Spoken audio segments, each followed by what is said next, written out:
Hello বন্ধুরা, welcome back to my new and another blog. কেমন আছো তোমরা সবাই? আশা করছি প্রত্যেকে ভীষণ ভালো আছো, আর আমিও খুব ভালো আছি।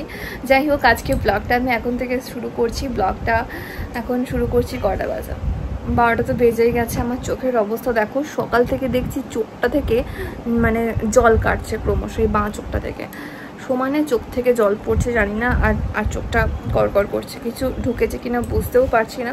একটা আই ড্রপ আছে, সে আই ড্রপটা দেবো, বাট এখন তো দেওয়া যাবে না, এখন কয়েকটা কাজ করতে হবে। মাম্মাকে একটু আগে আমি দুধ খাইয়েছি, দুধ খাইয়ে কিছু হোমওয়ার্ক ছিল সেগুলোকে কমপ্লিট করেছি, কারণ যে স্কুল নেই, স্কুল ছুটি আছে আজকে, তো সেই জন্য বাড়ির কাজগুলোকে করালাম।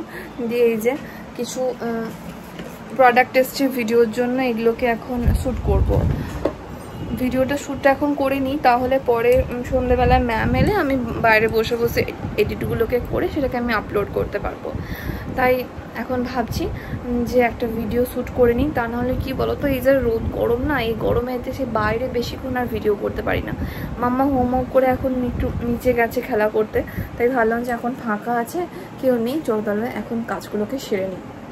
আর তোমাদের দাদা এখন নেই, তোমাদের দাদা কালকে বেরিয়ে গেছে, মানে এখন কয়েকদিনও আসবে না, একটা জায়গায় গেছে। তো এই কারণে মাম্মা আর আমি এখন দুজনাই আছি। আর রান্নাবান্নাও করতে হবে। রান্না আজকে আগের দিন পাবদা মাছ করেছিলাম, তোমরা দেখেছো শর্ট ভিডিওতে। পাবদা মাছ আছে কয়েকটা, আর কাঁকড়া আছে। আমার কাঁকড়া খেতেও তো বেশ ভালো লাগে। তোমাদের কাদের কাদের কাঁকড়া খেতে ভালো লাগে আমাকে জানিও। আমি তো মানে কোনো ধরো দীঘায় গেলাম বা পুরীতে গেলাম, পুরী অনেক দিন যাইনি, দীঘা মামা যখন ছোটো ছিল তখন একবার গেছিলাম। আমার কিন্তু মানে সমুদ্রের ধারে গেলেই আমি অন্য কিছু না, মানে কাঁকড়াটা খাই। কাঁকড়া খেতে আমার খুব ভালো লাগে। আর এখানে ধরো সবসময় কাঁকড়া পাওয়া যায় না, তো দেখতে পেয়েছিলাম, তো সেখান থেকে নিয়ে এসেছি কিনে কয়েকটা, মানে লোকাল কাঁকড়া, সে খুব বেশি বড় নয়, ছোটো ছোটো সাইজের। তো সেটাকে কাটতে তো আমি পারবো না, মানে ও সমস্ত কাটাটা আমার দ্বারা হয় না, মানে মাছও সের মধ্যে কাটতে পারি না। একদম দোকান থেকে কেটে ছাড়িয়ে নিয়ে আসি, শুধু ঘরে এসে ধুয়ে রেখে দিই টিফিন কোটো করে। যাই হোক, তো কাঁকড়াও সেরকম করে বেছে ছাড়িয়ে নিয়ে এসেছি। আজকে ভাবছি একটুখানি কাঁকড়ার ঝাল করব, আর আলু সেদ্ধ তো থাকবেই, ডাল ওই দিয়ে ভাত খেয়ে নেবো। চলো, অনেক কথা অলরেডি বলে দিলাম, এবার সমস্ত জিনিসপত্রগুলো নিয়ে আসি সেটআপে, দিয়ে তারপর তোমার ভিডিও করবে। আমার বারান্দাতেই থাকে ছোট একটা রিং লাইট, আর তার সঙ্গে এই যে ট্রাইপডটা। চলো তবে এই দুটো নিয়ে ঘরে যাই, দিয়ে ঘরে গিয়ে কাজগুলোকে শুরু করে দিই, কারণ অনেকটা বেলাও হয়ে গেছে, আবার মেয়েটাকে স্নান করাতে হবে, ভাত খাওয়াতে হবে। এই যে দেখো, এই ট্রাইপডটা যে কবে কিনেছিলাম তার নেই ঠিক। আমাদের আসলে তেমন কোনো জায়গা নেই বলে এই ঘরে বা বারান্দায় যে কোনো একটা জায়গাতে ভিডিও করি। আশা করছি তোমরা অনেকেই দেখেছো যে আমি কোথায় কোথায় ভিডিও করি, আর পেছনে ব্যাকগ্রাউন্ড দেখেও বুঝতে পারো। তো আজকে আমি ভাবছি যে এখানে করব। কি বলো তো, এখন প্রচণ্ড গরম, তো তাই ঘরে করলে কি হয়, আমি স্লিং পাখাটা চালাতে পারি, একটু হাওয়াটা লাগে। আর বারান্দাতে কোনো পাখা নেই, তাই বারান্দায় ভিডিও করলে খুবই কষ্ট হয়। তাই এখন চেষ্টা করছি যে মানে তাড়াতাড়ি বা দিনের দিকে ভিডিওগুলো করে নিতে, কারণ মেয়েটা যদি আবার দুপুরবেলা শুয়ে পড়ে তখন আর ভিডিও করা হয় না, তখন সে আবার বাইরে বসে করতে হয়। আর ধরো সে দুপুর থেকে সে রাত পর্যন্ত বাইরে থাকা না প্রচণ্ড কষ্ট হয়, কারণ ধর সন্ধ্যাবেলা আবার মেয়েটাকে পড়াতে আসবে। তার জন্য এখন মেয়েটা নিচে গেছে, তো আমি সেই ফাঁকে ভাবছি দু একটা ভিডিও এখন শ্যুট করে নিই, তাহলে আমার একটু কাজটা এগিয়ে থাকবে, আর এই গরমে বসে থাকতে হবে না। আর সত্যি কথা বলতে গরম যেন দিন দিন বাড়ছে, মানে এত পরিমাণে গরম, মানে পাখা ছাড়া তুমি একটুও থাকতে পারবে না, আর পাখার হাওয়া সেটাও গরম। যাই হোক, তো এরকমভাবেই তো আমাদের চলতে হবে, যেহেতু মিডল ক্লাস ফ্যামিলি থেকে বিলং করি। আর আমি সবসময় সিম্পল থাকতেই পছন্দ করি। আশা করছি তোমরা আমার ভিডিও দেখে সেটা একটু হলেও বুঝতে পেরেছো। আমি সারাটা দিনই কাজকর্মের মধ্যে দিয়েই থাকি, কোনো ধরো ফালতু ঘোরাফেরা, বন্ধুবান্ধব এই সমস্ত আমার একদম ভালো লাগে না, সেটা আমি ছোটো থেকেই তাই বরাবর আমি নিজের কাজ নিয়ে থাকতেই বেশি পছন্দ করি। যাই হোক, ভিডিও করা হয়ে গেছে, দেখতেই পাচ্ছ একটু রেডি হয়েছিলাম। এবার নিচে আসছি, নিচে এসে যেহেতু অনেকটাই বেলা হয়ে গেছে, মাম্মাকে বললাম তো একটুখানি বস ওপরে, আমি রান্নাটা করে ভাত নিয়ে আসছি। এখন যেহেতু আমাদের দাদা নেই, তাই কোনো ঝামেলাও নেই, আমার আর মাম্মার জন্য যা হোক কিছু করে নিই। ওর জন্য মাছ একটা ভেজে নেব, আর আমার জন্য যা হোক কিছু করে নেব। অলরেডি তো ভাত, আলু সেদ্ধ এই সমস্ত করা থাকে, একটা মাছ বা কিছু করে নিই, দিয়ে ওই দিয়ে খেয়ে নিই। হাবিজাবি সত্যি কথা বলতে সেরকম কিছুই করি না। দেখো, আগের দিন না বাজারে গিয়ে কাঁকড়া পেয়েছিলাম, তো এই কাঁকড়াটাকে কাকুটাকে বলে ছাড়িয়ে ধুয়ে বাছিয়ে নিয়ে এসেছি। আর দেখো মাম্মার জন্য মাছ কিনে নিয়ে এসেছি, এগুলো কাতলা মাছ কেটে ধুয়ে নিয়ে এসেছি। যাই হোক, তো চলো কাঁকড়াটাকে ভেজে নিই। আর মাছটা ফ্রিজে রেখে দিয়ে এসেছি। এক পিস বের করে নিয়েছি পেটি। আর কাঁকড়াটা ভাবছি একটুখানি পেঁয়াজ আদা রসুন দিয়ে একটু কষা মতো করবো। কাঁকড়া খেতে আমার সত্যি কথা বলতে খুবই ভালো লাগে, কিন্তু সবসময় না পাওয়া যায় না। দেখতে পেয়েছি তাই এক্সট্রা টাকা দিয়ে বললাম যে একটুখানি ছাড়িয়ে বেছে দাও। কে ছাড়াবে বলো, আমার দ্বারা তো পসিবল না, আমি মাছই কাটতে পারি না, তো কাঁকড়া বাছা তো দূরের কথা। আর খেতে ভালো লাগে, তাই দেখতে পেয়েছি যখন বললাম যে একটুখানি একটু দাঁড়াতে হয়েছে। জানোই তো যে কাঁকড়াগুলো বাছতে একটু টাইম লাগে। এই দেখো আমার কষা কাঁকড়া রেডি হয়ে গেছে, আলু সেদ্ধ, ডাল আর কাঁকড়া। আর মেয়েটার জন্য দেখো পেটি মাছ ভাজা আছে, চলো এই দিয়ে খেয়ে নেবো। দেখো স্নান টান করে এই নাইটিটা পরেছি, এটা আমি বেশ কয়েকদিন হলো নিয়েছি, বাট পরা হয়নি, তাই টেকে আজকে পরলাম। কেমন লাগছে আমাকে বলো। এরকম নাইটি আমি ফার্স্ট টাইম ট্রাই করলাম। মানে এই নাইটিগুলো কি বলে নামটা ঠিক আমি ভুলে গেছি, তোমাদের জানা থাকলে বলো। কাপ্তান না, মনে হয় কাপ্তানই বলে। যাই হোক, তো এই নাইটিটা আমি আজকে ফার্স্ট পরলাম এরকম ডিজাইনের। কেমন লাগছে সেটা কিন্তু অবশ্যই জানিও।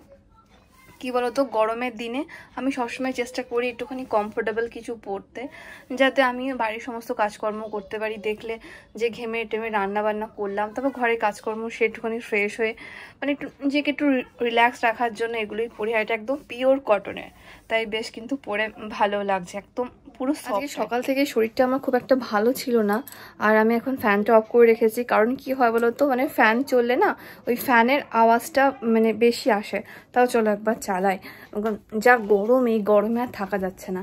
মেয়েটা একটুখানি নিচে গেছে, তো সেই জন্য ওকে বললাম যে তুই ইয়ে কর, জলটা এসে ভর। ওর এখনো স্নান করা হয়নি কো।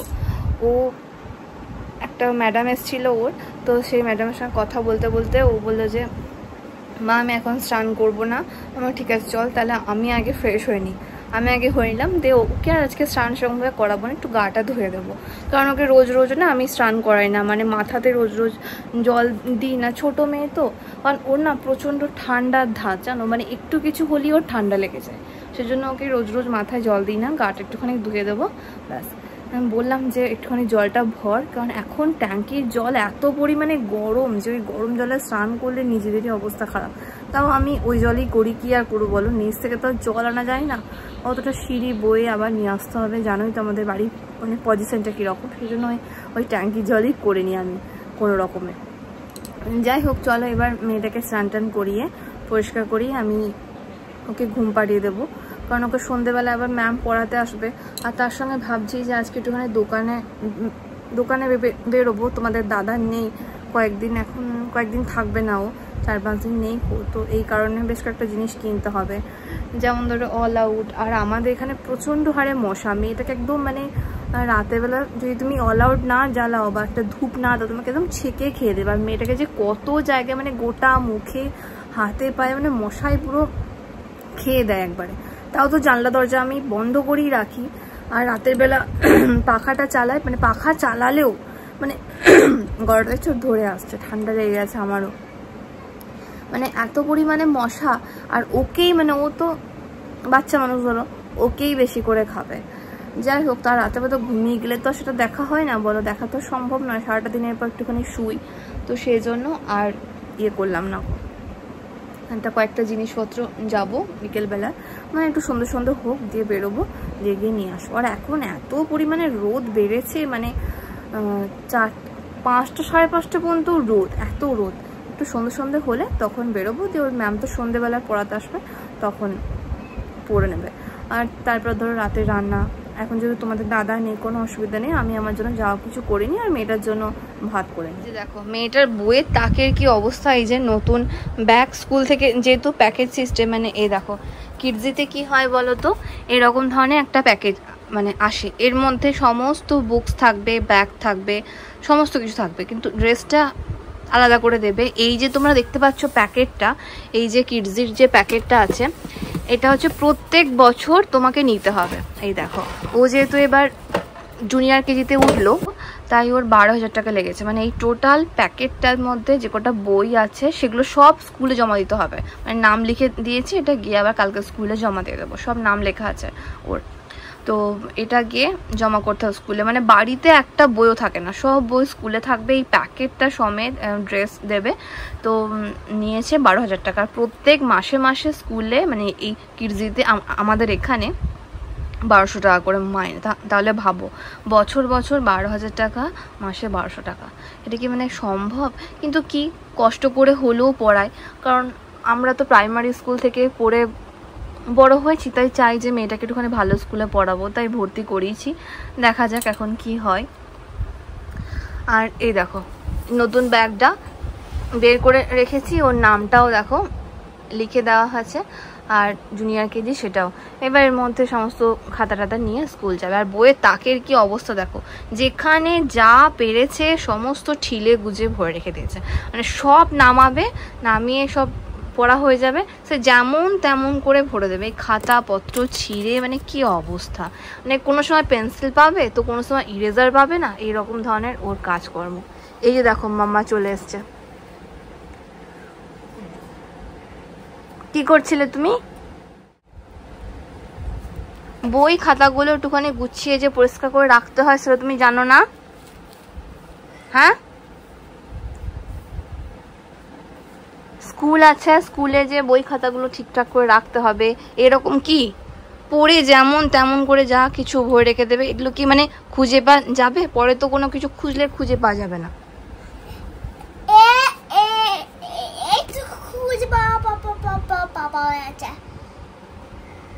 ঠিক আছে, খুঁজে পেলেই ভালো। সন্ধেবেলায় যখন ম্যাম আসবে তখন যেন সব খুঁজে পাওয়া যায়, তা না পেন্সিল পাওয়া যাবে না, ইরেজার পাওয়া যাবে না, শার্পনার পাওয়া যাবে না।